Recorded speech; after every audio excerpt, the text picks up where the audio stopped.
Ne je ne go wo wo be ha den ste. Ne je ne go den go be ha den ste. Hey yana hey hey hey yana. Ne je ne go wo wo yorth gwe be ha den ste. Ne je ne go wo wo be ne takis. أكون شيء عاجبي شيء نعيش شعود كهولش أكوديت أول بها إسرائيلية شد نو جوي السب الكانك جو بيخشنا أول جنو يجي على إن ليش ننا هلون أولياء بأكون سن ليش شنده والخارج كيتعيش ولا به شياجة إنشتخا هذا بقول جن بجنو جو إيخد إسات ولا نني إيخد باكنسن أحيانا. When I hear the phrase "I'll with a bit," I think of when you are out cheering and you're trying to catch one of those last withers, and he flies through the air, headbutts you in the eye, leaves you with a nice bruiser, and then you continue cheering. You get it done. You figure out a way to make it work despite everything that may be mounting against you. That's what I think about. And then you plan the next butchering. Man, there's a song from Bruce Springsteen, and it's our anthem song.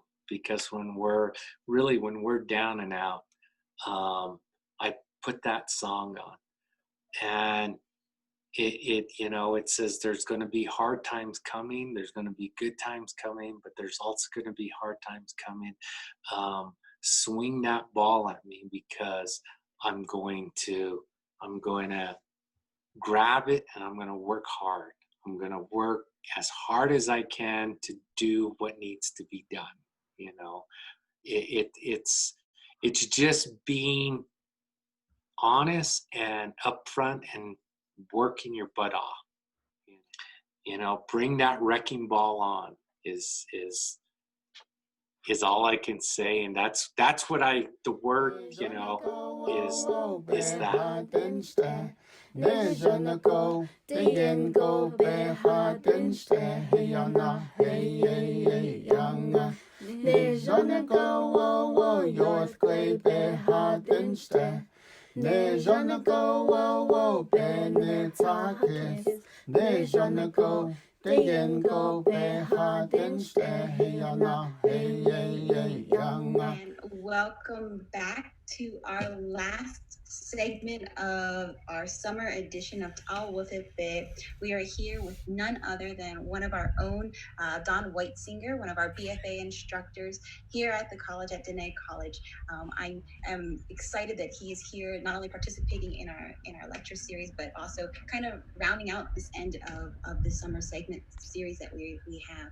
I remember meeting Don like a long time ago during faculty association. That's my first experience running into Don, and I've been pestering him ever since to come teach for our Navajo Cultural Arts program, and it's just been wonderful watching students take his classes, his painting classes, and his two-dimensional design classes, and watching how they're able to figure out how they can find a voice for themselves as artists and as Navajo people. And so without further ado, Don, would you like to introduce yourself before we get started in today's discussion?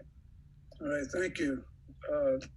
She had 23 in Slondo, Topai, Basistina, Dol Night Cadineda, Edas a Chedo, two at clean Edas and Ale.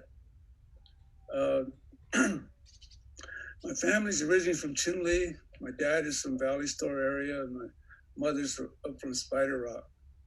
So I claimed land up in Spider Rock, so I have a place up there, home site lease, I guess you could say. And I started building the studio, and I had I guess you could say I completed it, and so I'm ready to go back in that area and do some work. And because of the canyon, I've been doing a lot of plein air paintings but it takes off on its own as far as abstract and the use of color. A lot of my work has to do with color and the landscape itself. I've been doing art for quite some time.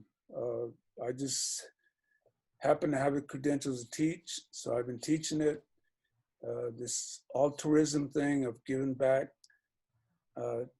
giving back to the Navajo Nation as far as society in general. And so that's kind of where I'm at with it. Right now I'm teaching here at the college. I enjoy it, but this virtual setup that we have now with these computers and stuff, it's a little different. But we all have this learning curve in us, built in us. And once we take upon ourselves to get this done, you know, we will get it done. And it's kind of, you know, that whole notion of getting it done as far as learning how a new thing, and from, you know, because I'm so used to that face-to-face, you know, that classroom management and whatnot. And it's different with this computer setup. So I I like what I do. I am an artist. I work a lot with the elements and principles of art, and then so I teach it, and that's really the foundation of all art.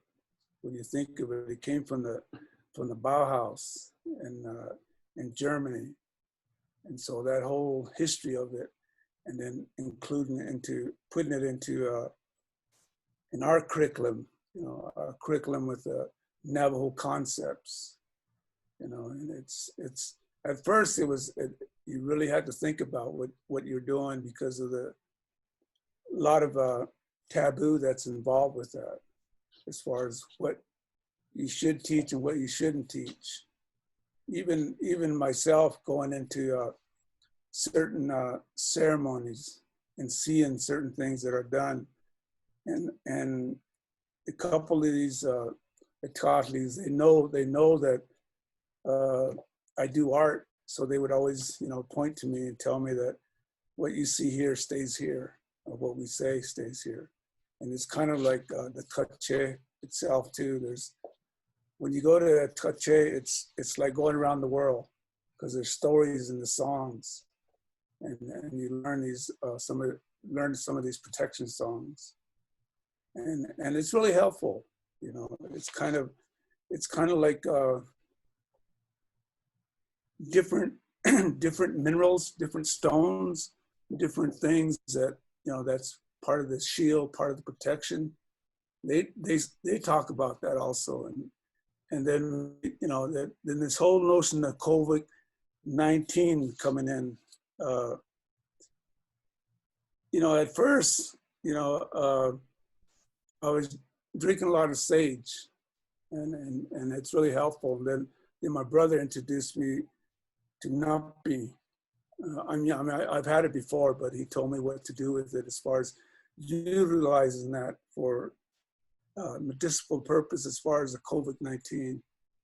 So that, you know, because that's what's going on now. You know, we have to do the social distance, wear a mask, and keep our distance and whatnot. And hopefully we're all doing this. I've kind of put together a little slide presentation of my work. So I wanted to give you an idea of some of the things that I'm doing. Little poetry that I put together. This was in 2001. And I started working here in 2002. And so it kind of coordinates with my life in general, as far as being in Spider Rock and coming to Decay and going eventually going back to Spider Rock and working there. The scent of life, the smell of wet sage surround me. Near Spider Rock, its sacredness surround me. Oh, that strong, pungent scent of its sacredness, it surround me, like the strong, moist earth after a she-rain has passed. The taste of the moist earth's sacredness, it surround me. Are you not part of Earth, this sacredness? A Tashishkai Banalabi yet. Tashishkai is, there was twins where that name came from, and they were light complected. And one was a singer. I guess they both were singers, and one was the positive and one was the negative. And so that name kind of stuck with us as far as from my Nala side, the Tashishkai, white singer. But Nala is my dad, and Biyet, that's me as far as Twidditch Eatney. The Twidditch Eatney came from Spider Rock as far as my family. And I am an abstract contemporary artist from Chinle. And my visual aesthetic expression, that's kind of how I see things, more visually aesthetic expression, meaning that visually it's there and you express it and with your 5 senses as far as that notion of aesthetics, the study of beauty. So, and I use lines a lot in my work. And again, that's an element, so I build it up. The use of lines and color are essential to my artwork, the use of the elements of art. Art is essential to me. I need to sleep and think art at all times. I like the notion of not explaining. A piece of art, it conveys an insight about myself, this mystic notion of not explaining. And this was a preliminary sketch for a painting, and it turned out to be a big painting, and I called it Dawn Boy, the early morning dawn, as far as the birth. And this is with lines, is buildup of lines. You can see the lines in here as far as building it up, and then I added color into it. I just put color as far as suggestive color, just here and there, making certain marks. And that worked as far as the landscape and the cloud formation in the back. And this here is a line also. What I try to do when I work with lines a lot is try to not connect them. And I always tell my students when they connect them, it becomes a shape. So I tried to make it where it doesn't connect with this particular drawing. And I haven't done a painting utilizing this. This is kind of after a storm, you know, I know sometimes the wash really kicks in after a mean storm, a heat rain storm. And this is my mother in the red outfit, and my aunt on the other side. They're both from Spider Rock area. Sadie Marie Decay, maiden name, Whitesinger. Evelyn Smith. This is my dad in his younger days. This was taken at Thunderbird Trading Post in Chinle when he was in the service. And this is my Nala's Atashishkai Biyet and the Sanyaja, my grandparents, instrumental in setting values for me in Chinle Valley, near Valley Store. This was taken in the Institute of American Indian Arts. I had a show in the museum over there. This was on Sirius Road back then when they had the museum. And I was starting to do landscape again, you know, as far as he rain, looking for territory.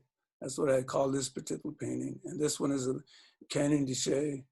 I did that when I was in Santa Fe in 84. Again, I was married into the White Mountain Patchy tribe, and the person that I was married to, she was from Sibikyu area. And so I did a lot of those paintings of that area, that culture. And I have a daughter and a son down there. So, and this is the canyon. I like working with color as far as building up with colors. As far as sometimes I like to work with complementary colors that are opposite each other on the color wheel, and they tend to vibrate out, bounce off each other. So I do that a lot with my paintings. And this is Fritz Shoulders. He's a contemporary artist. He lived in Scottsdale. And I had a show in the Herd Museum in Phoenix, and he stopped by. And this is an old photograph, like back in '74. This is the old cafeteria, or that's the cafeteria, except that rooftop's different. And this is Lewis Ballard, is a Native American composer. And this is myself with my books. Back then, we didn't have backpacks, you know, so as far as going to class and whatnot. And this here, I studied with this guy, Robert Rauschenberg, who was an American mainstream artist. He did a lot of silkscreen and a lot of different things like found objects that he would do artwork with. And that's how I got into a lot of silkscreen stuff, things that I like doing. And this is a watercolor of, I don't know if I call it a dust storm in Chinle Valley, as far as, this is really clean and crisp, but the dust storms aren't really clean and crisp. So I know some of you guys know what the dust storms are like in Chinle. And again, this is the Canyon Decay. As far as that style of lines, is building up lines with color. You can see all these lines in here, how that builds up. And this one here is of a spider rock that I had done. And again, that's the use of colors. You can see kind of like the greenish and the red, they're complementary, orange and blue, complementary. And this is an abstract painting of a yebiche. Sometimes I only do one painting a year with yebiches when I do go to those ceremonies, and that's how this came about as far as that abstract version of it. This is the Canyon Decay, and I took the photograph, and I decided to try to think in terms of Van Gogh, how his colors are, and they tend to vibrate and stuff. And again, the use of complementary colors as far as working with that, building it up. It's kind of got texture in it. And this is the snowstorm as compared to the spring, the rain. Again, that's the canyon itself. This is a silkscreen of Manuelito's son. And I had added on these wings on here as far as the notion of, I did a series of angels for a while. I did that probably about a year. And I'm not sure why I did that, but I think it's just the notion of that sacredness of a certain religion as far as Western concept as to with this photograph of Manuelito's son. And this is the Patchy crown dancers. They call them the Gons. And I did a lot of these because I wasn't involved with their dancing, but I used to go to the sweat with all these guys that were in the sweat, and they were crown dancers. And this is an abstract version of it that I did, and you'll see some other ones that are similar to that. Into the Pavement Blues, I did this back in 2002, and I came back from they used to have a music festival here at Diné College, and I came to one of the festivals, and I went back to the studio, my place in Spider Rock, and this is what came out of it. You can see the cocopelli here, and then the guitar, as far as this person, movement, shapes. You can see movement and rhythm, and that's how that came about. And this one is interesting. As you can see in the background of this, this has like an old 1930s that New Deal type art where they did a lot of posters and stuff. And someone had framed this. And so I had got it at a thrift store, and I liked the frame, and I knew what I was gonna do with it. And so I got it and left the image on in the back. And these are stencils, and I stenciled these in, and I add color to it, and it worked. And like recycle art to a certain point, you know, with 2D art. And this is a Manuelito. I had done this a while back, and when they were in Rhode, they had put a bead in the coyote's mouth, and when they were having their little ceremony, they said wherever direction that the coyote goes to, that's where we'll end up at. And I guess from what they were saying, that he started going west from Rhode, Fort Sumner's, and they knew then that they were going to go back home. And as you can see, the horny toad down here, as far as Che, and the bluebirds, another bluebird up here, as far as that that notion of protection and beauty and stuff with bluebirds. This is a close-up of that painting. I did a lot of different symbols and different images in the background. That's kind of stencil also. And it just kind of played with it. And this one here is Manuelito's son. That's the one that's silk screened. And again, I utilize that in background also. And as you can see, that all that abstract version of the background and foreground. And this is a close-up of it. And as far as that whole photographs and, you know, that copying photographs and utilizing it to your benefit as an artist. And this one here, I call this Tupas's Chin. And it had to do with the twin warriors, as far as the shield back here that he has. And this is the whole shield notion, the protection. And again, protection here from the chase. And then you see the four sacred buttes in the background. Landscape, Canyon Decay. Again, just working with colors, building up with colors. When you do a painting, for me, I tend to do it lightly first.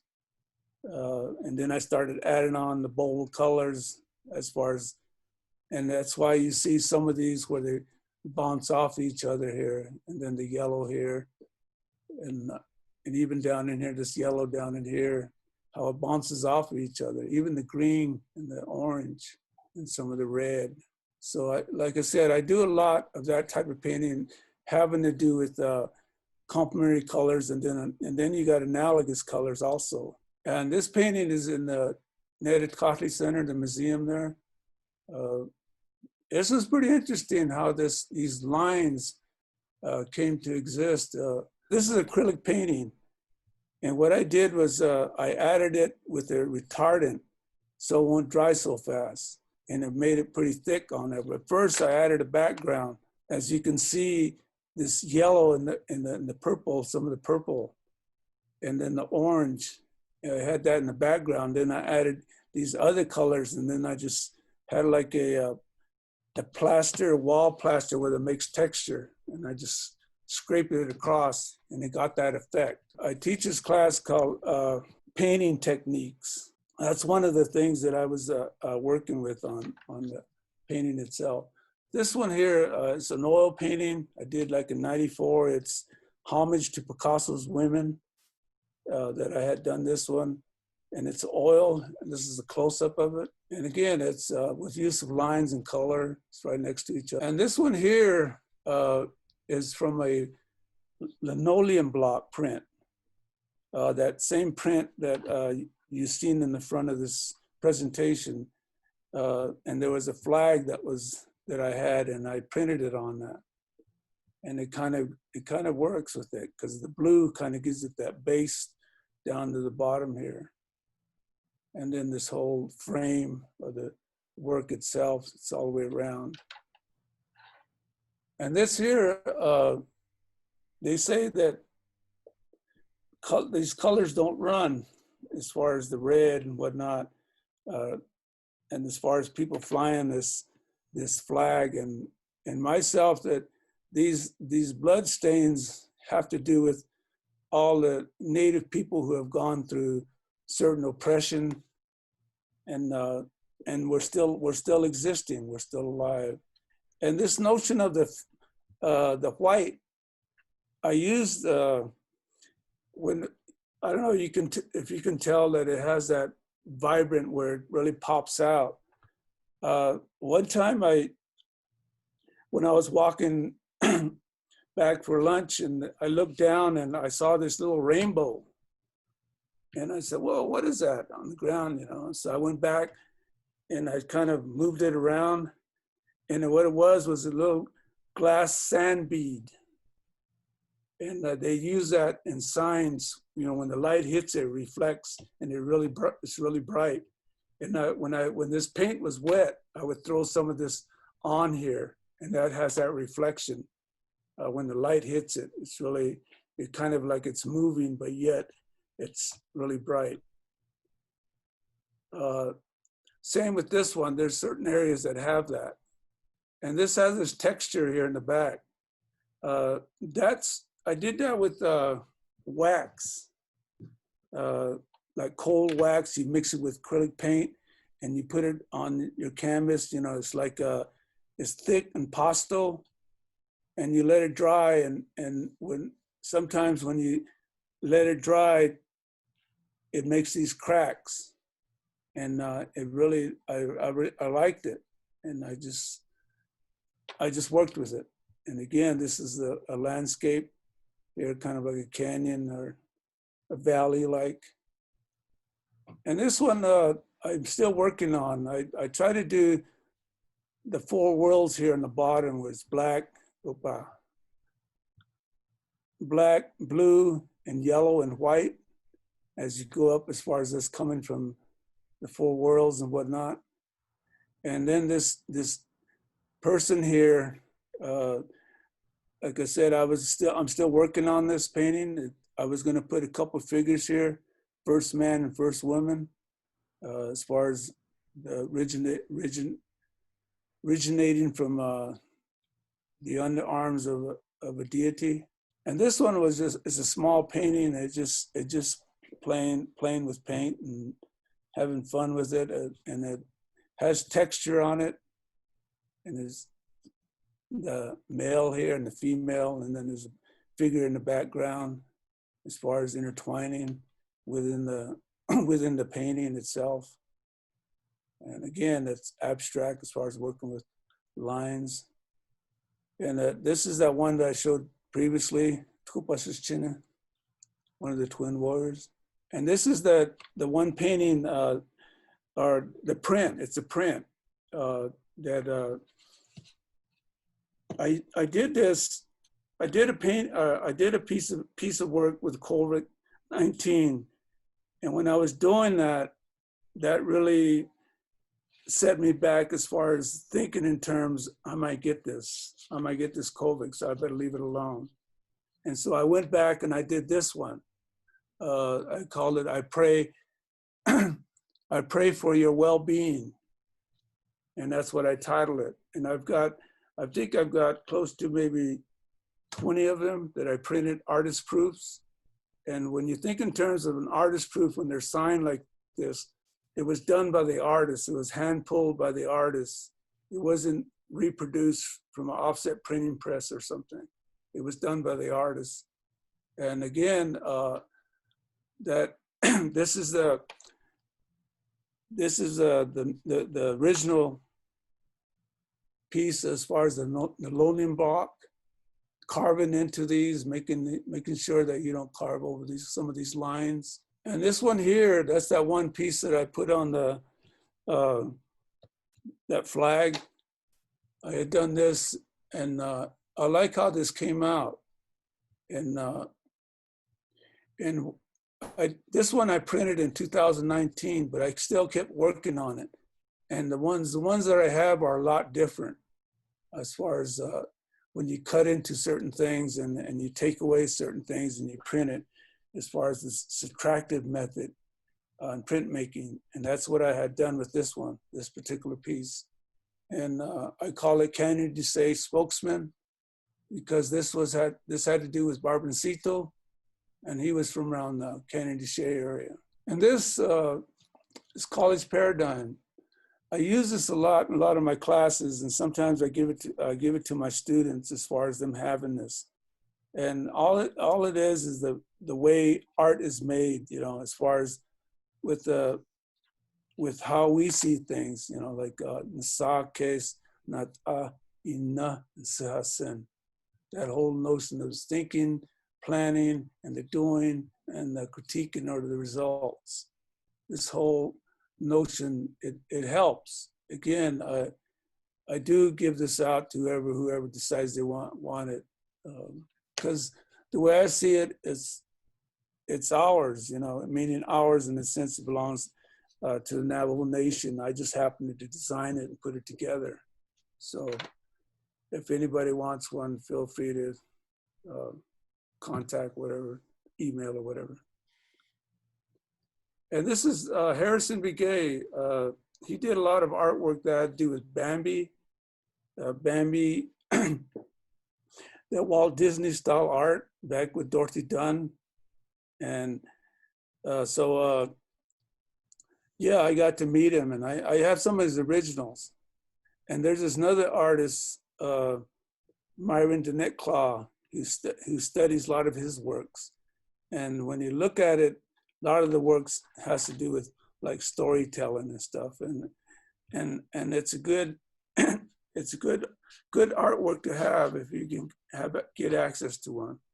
This was at the Navajo Museum, as far as exhibiting the art. And some of these pieces here are my brother's piece. I have a brother, his name is Edwin Whitesinger.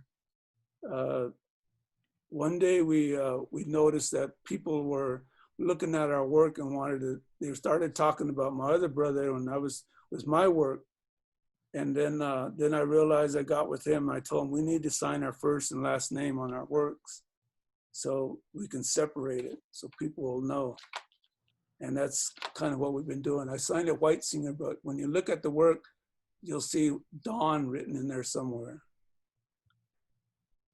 And this is a plein air painting that I was working on. There's Spider Rock here. And then the painting here, plein air as far as doing on-spot study. This is oil paint, this is my medium. This was interesting how I got this done. This was a kind of a subtractive method that I used with rubber cement. I would get a brayer and I would put ink on the background, and then I would get a rubber cement. All these lines that are in here are rubber cement. And then after a while, these when it dries, then you put another color over it. And so then after a while, then you start to see something coming out. And so this is what came out as far as this movement, motion, someone dancing and holding a feather and lightning and whatnot. And and it worked, because once the rubber cement dries, when you put paint over it, you rub it off, and when you rub it off, the other paint follows through. And when you do that, I did it in terms of utilizing complementary paint again. Complementary paint is colors that are opposite each other on the color wheel. This is a painting I had done a while back, and it has to do with the canalta, as far as them blessing the cake when it came out. And this is a close-up. And you can see these images in the background, and that's all stencil as far as that repeated pattern. And this is, me and a student started this big painting of the Diné College, as far as, and it's in the art room. It's a big painting, and it could be used as a backdrop. That's how, and we did that together. Piece on the res, a mixed medium. As you can see, these are repeated images, and they're silk screened. And this is repeated, this is silk screened, and you add colors to it as far as acrylic paint, and piece on the res. This is an abstract painting version of the canyon, Canyon Decay and Spider Rock. And it's my own version of it. And I like it, and someone else likes it. And so they decided they want it, and they have it as far as exchanging currency for it. This also is the canyon. Again, I like doing the canyon, just use of lines and colors built up. And when you do these bright colors, warm colors, they tend to come forward. And the cool colors, they recede, they go back. So as far as playing with color, again, that's complementary. This is one of my piece of work of this Yeba chase here in the background, as far as stenciled or silk screened. And this is of the Patchy. As you can see, that I put that glass sand beads on this area here. That's why that really brings it out, a lot of this whole painting itself. And this is stencil, the horny toad, Keon. A little bit of country twang in a one-horse town. It's acrylic painting I had done, and again, I no longer have that. It's just one of those things you build up with texture. You can see texture here in this, the paint itself. And this guy was all cool until his horse started bucking. Landscape, I used a brayer on this. When you work with a brayer, it's kind of like with printmaking, but with acrylics. And you have this flow where it really flows together, blends together. And the same way with a lot of these here. And then you would come in with your darker, bold lines and bring it out more as far as the color itself. That's a landscape that I had worked with. I did a series of these, and this is the only one that I got a photograph of. And this one here is in the museum over here at the Native Coffee Center. We had a show over there before the pandemic hit. Again, this is kind of like a electrified in the round here. That's with the glass beads, glass sand beads. And that was fun to work with. And this is looking at it head on as far as scraping the paint itself, and a certain technique that you do sometimes. I do that a lot with some of my works. You put oil, acrylics down, and then you scrape it before it dries, and it gets certain effects. Into the Pavement Blues, again, this is that one I had showed earlier. And I got into listening to music a lot. And I did have a guitar, but I no longer have it, put it that way. But yeah, this is kind of a contemporary version of an artist, musician playing his guitar. And this one here is a blues lady, a native women, and abstract. And this one here, one of the Twin Warriors, I had done this. I had one that I did, and it got wet, and it kind of destroyed it, so I redid it. And this is what came out of it. And it's complementary painting. The violet and the yellow, those are complementary. And as you can see, the yellow really comes out as compared to the violet going back. And this one here is in the museum also. Again, this this has to do with certain deities, and this, like I was saying about taboos and stuff like that, and then the pollen coming down here. And sometimes they when people see this, they tell me I shouldn't do that. But it's my own version of my existence here on the Navajo Nation, as far as myself and my dealing with certain things. And when I paint, it makes me feel good about what I do. And sometimes these images come out. And so I just work with it and I stay with it.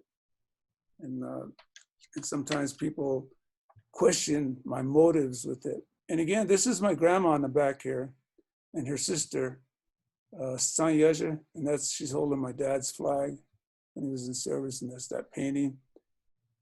Again, getting these paintings at thrift shops. When you go to thrift shops, you see these artworks, and their frame is really, it looks better than the painting itself. This is of that COVID-19 coronavirus. When it first came out, this was like in April when I started this. Well, it was before, like in March, the background, I did abstract thing. And then when I took it back to the apartment, I put it up for a while, and I started hearing and reading about what COVID-19 was doing to a lot of the Navajo Nation, as far as kind of Joe Bago, you know, really making it and stuff. And then we have the frontline workers and with their turquoise, and then the arrowhead as far as protection. And that's my version of the COVID-19. So it tends to work.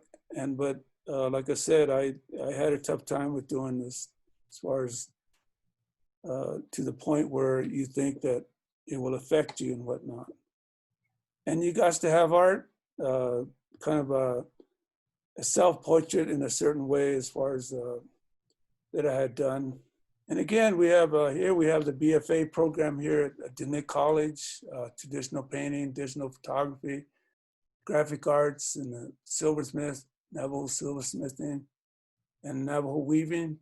These are all the 4-year programs that we've put together as far as the Bfa instructors, and I was very fortunate to be part of that. And so it's like color theory class that I teach.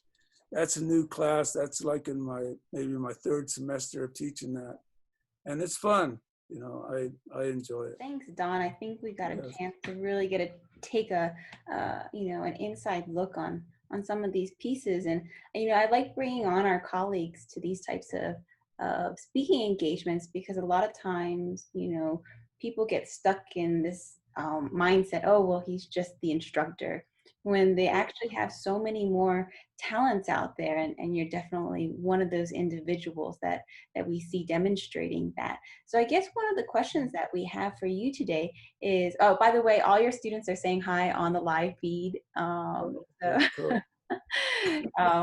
And talking about your teaching technique and how much they appreciate it. And so one of the questions that we have is, when did you first realize that art is what you wanted to do? Oh, good question. I think that my mother's a weaver. She wove quite a bit, and the tools that she had, she would utilize, and sometimes certain things would happen to those tools. And so I got to where I started making the tools for her, and especially the comb, and so I think that was the start of 3D art as far as sculpting. And then with painting, as you know, any kind of drawing or whatnot, everybody always asks you to do things and whatnot. Can you design a poster for this event and whatnot? And so that was like in high school, and it went on when I had gone to Santa Fe. So it stayed with me, as far as doing art. And I enjoy it. I enjoyed, it's one of those things, it's like a divine breeze that's untaken by people. There's a lot of people who are artists who don't know they are. And it just happens to be, some of us know that we are, even though, we become like little philosophers in art, talking about art and stuff. So I it's kind of like, they say, I was reading this one book about art is resistance. And then you talk about resistance and procrastination. Procrastination, when we don't want to do things and we put it off. And resistance is the same way to a certain point, because we resist a lot of things that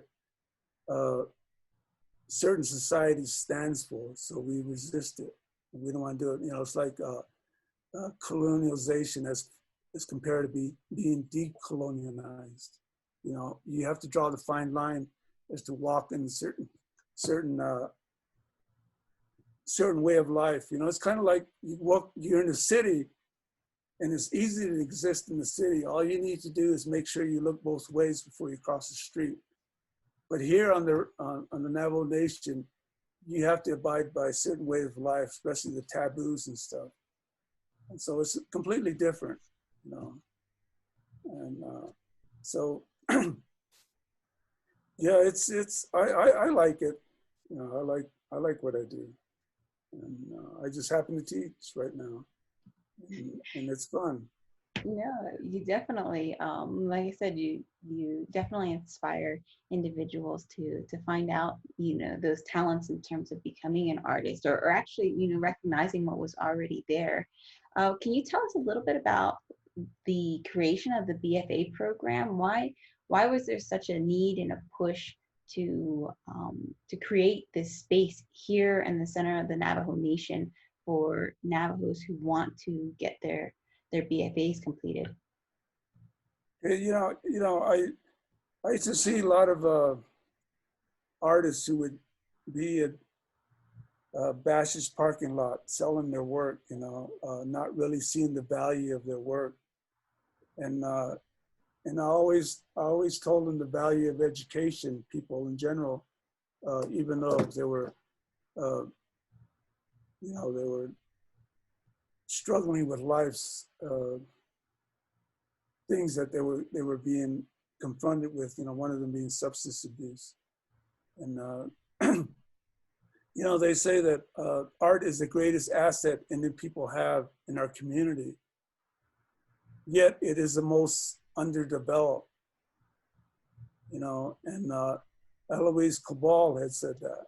Cabal, or whatever. And when you think of it, this BFA program that was Paul and Karen and myself and some other people got involved with doing that. All the times that we come before the board asking for certain things, and finally it became a reality, you know. And I was just a be part of it as compared to Paul, Dr. Waleto. He was pretty instrumental in getting it going. And we both went to the Art Institute in Santa Fe. That's how I got to know him when we were there in Santa Fe. And he goes back a lot to Santa Fe. So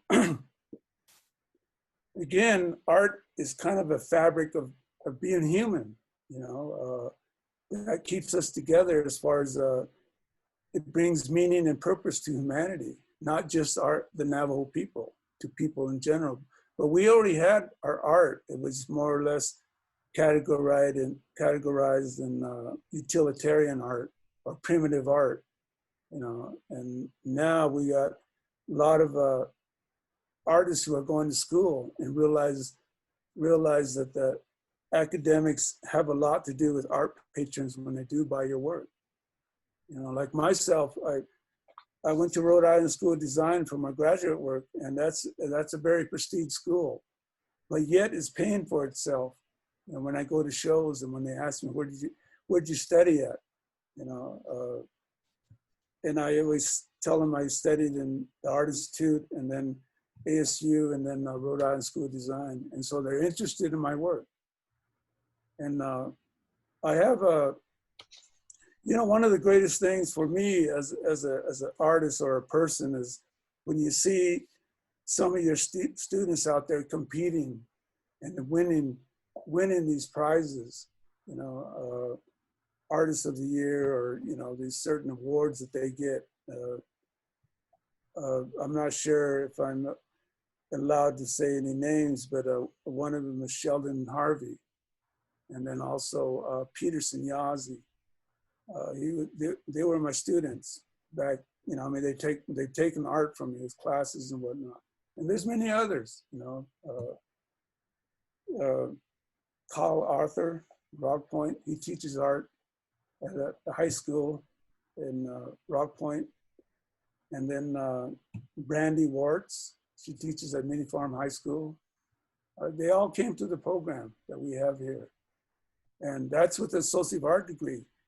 No telling what they'll do with just the bachelor's of fine arts. And we have Kayla Jackson, who just graduated. And she's doing good work. And she got accepted into her graduate work to do some graduate work in Colorado State. And so hopefully that'll work out for her. And again, you know, art in a way is kind of like a ceremony in the sense that art has a purpose. And that purpose sometimes, as an artist, we don't create things for negative thoughts. You know, our thoughts are hojon, you know, the whole concept. And the college is based on that. And a lot of times we get students who want to do Megadeth, per se, all these icons with heavy metals icons and stuff like that, these images, but it doesn't go along with the college philosophy. And so I try to explain to them, you know, but they seem to eventually pick up on it, and they do good work. I like some of the works that they do. And my students, some of my students.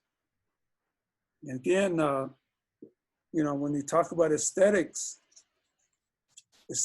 you know, when you think in terms of study of beauty, philosophizing about beauty, you know, aesthetics is what balances our intellect. It balances our intellect in the sense that when I say it balances it out, meaning that black and white, it's more of an intellectual thing when you think in terms of graphite as compared to color. It has to do with your emotional feelings, you know, certain feelings that we have, moods, I guess, and whatnot. So I kind of wanted to bring that out.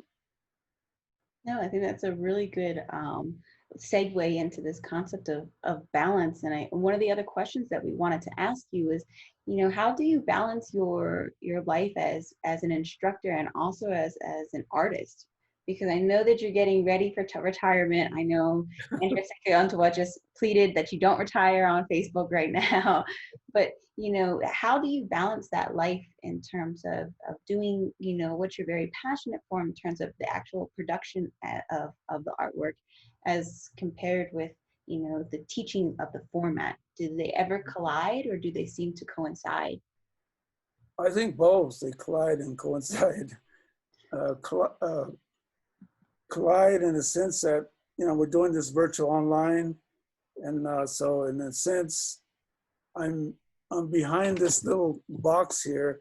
And I've always told myself, I'll never let this control me, but yet it does now because I want my students to at least pick up on what I'm trying to say. And so they're trying to learn to submit lessons or even get on Blackboard. And so most of my time is spent on this as compared to, I have an easel over here that's a painting going also, but I haven't touched it for about 2 weeks ever since we started working. And again, as far as the good part of it, when I do get involved with it, and I end up saying, oh, I miss this notion of not having to, I guess, clock in per se. But now it's a lot different because it's more independent. We have to learn to, when we get up in the morning, we make sure we have this routine where we eat, do coffee and whatnot, and I can't go near the easel. I have to come near the computer, and then I have to walk. I walk as far as taking care of my body, walking, as far as, because I know that I'll be sitting all day.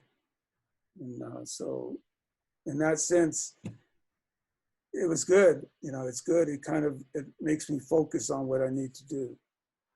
And it's kind of like if I had a show somewhere coming up, I would be focused on that show, and I'll be cranking out some pieces, artwork and stuff. And each day is different, as far as how certain things come about and how we realize that we enjoy what we're doing in life. And that's kind of where I'm at. And right now, I am in need of a touche, so as far as being in Spider Rock with my brother. So then I guess, tell us about a little bit about your retirement plans. I know that students don't want me to bring this up, but we want to make this right beneficial in terms of what do you have coming for your future? Where is your work going to head? Well, I always said ever since I got into art that eventually I hope to be in New York City as far as using the Metropolitan Museum of Modern Art, and that's still there, but I'm not really pursuing it because I have a contract for this whole year, and so my contract ends in May, and if they give me another contract, fine, I may decide on it, who knows, or I may decide I got to do what I need to do. Me and John Wayne. So you're still leaving us hanging. Well, that's the ultimate thing, is to retire and have because I built up enough security where I can come and go as I please when I'm in Spider Rock. But it's kind of like I would miss my students, whoever students that I may have, and yeah. Yeah, well, we're working on getting that building here too. So if we can get you in the Met and we can get our arts building, our fine and performing arts up here in Saley, you better come back. That's all I have to say. But Don, I wanted to thank you for joining us today in today's lecture, and everybody who was able to jump on live with us. We have a lecture survey for you guys to complete. We would appreciate you completing that survey for a couple of reasons. Obviously, we want feedback, and we're able to provide that feedback to Don as well, and to our grantee, our grant funding agency. So anything that you can do to help us out with that, we truly appreciate it. We also have some wonderful incentives. We have an end cap hat that we will be raffling off, as well as one of Don's prints that he's going to select for us to raffle off as well. And then we also have a painting by Corey Begay that just came in that is also up for raffle. So I actually have it right here. So we'll be having this guy up for raffle. So get your stuff in, just do the survey, help us out a little bit, give us your feedback, and you'll be entered into that. And then after that, because this is the end of our summer session, our summer edition of Tall with It Bit, we are going to be hosting one more survey, and we'll be reaching out to everybody who has completed a survey to do one more survey for us on holistic well-being and how our series has helped you out or not helped you out with those areas and dealing with COVID-19 and being able to get in contact with our Navajo artists. And of course, any suggestions that you may have for our fall edition of Tall with It Bit, we would more than welcome those guys as well. So thank you for joining us, and we will be signing off for a month, and then we will be back again in October. So Don, you want to say anything else? That learning curve, just make sure you have that and you pick up on things, and it's a new thing, just learn it. Anything we do in life, it's a learning curve. Well, thanks guys. You guys stay safe, keep masked up, and we will see you guys soon.